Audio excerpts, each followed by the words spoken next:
Lorries caught up in huge jams on the M20 heading for the port of Dover are beginning to move after limited ferry services resumed. A blockade at Calais by French ferry workers, which started on Monday, has been suspended, although the threat of further action remains. Home Secretary Theresa May is due to discuss the problems with her French counterpart Bernard Cazeneuve in Paris.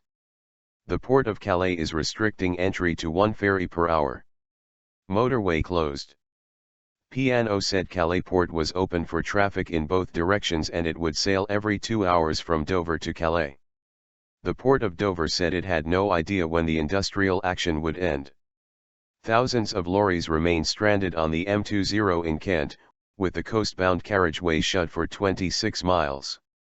Phase 4 of Operation Stack, in which the motorway was closed from Leeds Castle to Folkestone to park lorries, was put in place for the first time on Wednesday. The London-bound carriageway was also closed between Leeds Castle and Ashford, and non-freight traffic has been advised to avoid the M20 and find alternative routes.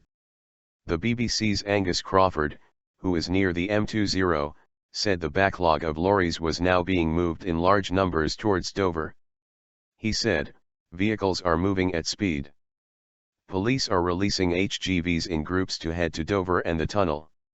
Vehicles behind them are being moved up to join the queue. The M20 at Junction 9 is still closed to traffic in both directions." Armed Forces. The Road Haulage Association has called for the military to be deployed to break the strike. "The time for talking around the table has passed," said Chief Executive Richard Burnett.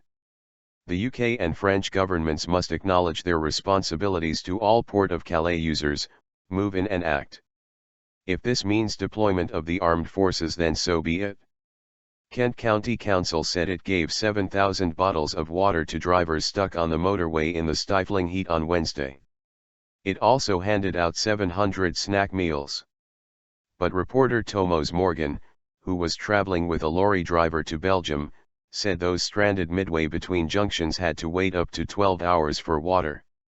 French workers on My Ferry Link staged their wildcat strike to protest at the sale of the Eurotunnel-owned ships to Danish firm DFDS after a competition authority ruling. DFDS officially took over the My Ferry Link service at midnight.